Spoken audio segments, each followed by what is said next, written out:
Hello everyone. So in this video, we will see the incomplete dominance. So we have already seen what is dominance, isn't it? So what is this incomplete dominance then? Here, neither dominant is completely expressed nor the recessive is completely expressed. Both are partially expressed here. Okay. So there is blending of character or there is mixing of character. So neither the dominant is expressed completely nor the recessive is expressed completely, but both are mixed here. Okay, so we will see this incomplete dominance with the help of cross. A best example to learn the incomplete dominance is in the Snapdragon. Okay, so Snapdragon is an example which is also called as the antirrhinum species. Antirrhinum. Okay, species of antirrhinum. So this is a best example for the incomplete dominance, and the character which is considered here is the color of the flower. So we'll start with the cross now. So first, as usual, parent generation. So for the parent generation we have a red flower, okay, red flower, and then white flower. White flower. So if you write the alleles, then it is R, and here small r and small r.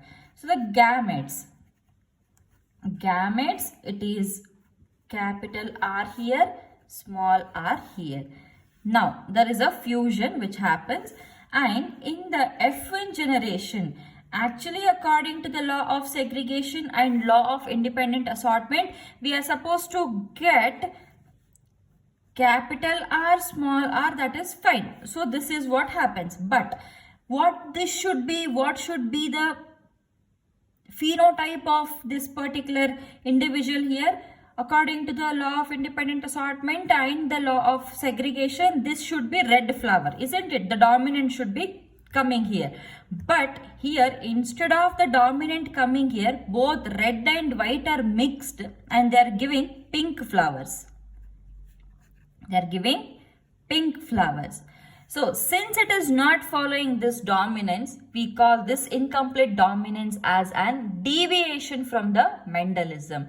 This is not following the Mendelism. But again, in the F2 generation, okay, when the F1 are selfed, here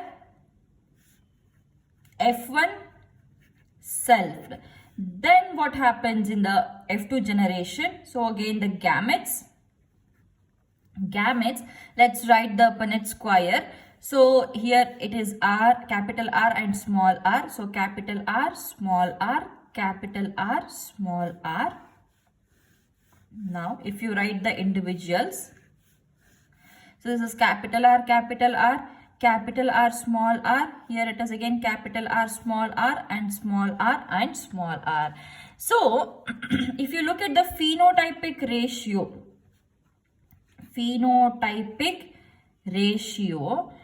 so one is completely homozygous red. This is red, right? So homozygous red. So it is one red, okay? And then coming to these two heterozygous individuals, these are pink here, isn't it? In the F1, these are pink. So pink we have 2, and then this particular white flower we have 1. White is 1. This is the phenotypic ratio.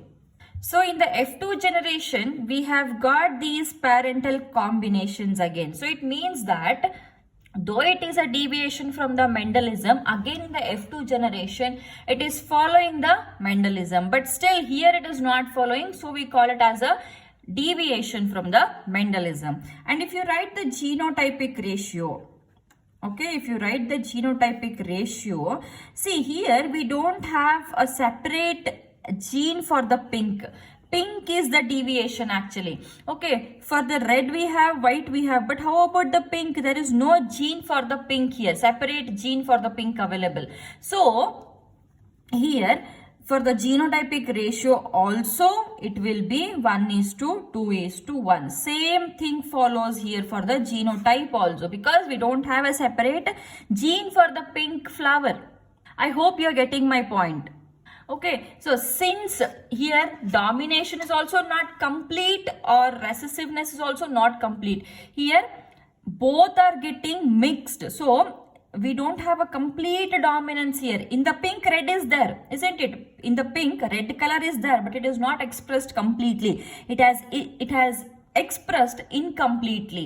So the dominant allele has expressed incompletely. Hence, we call this as the incomplete dominance. In the next video, we will learn about the codominance. Thank you.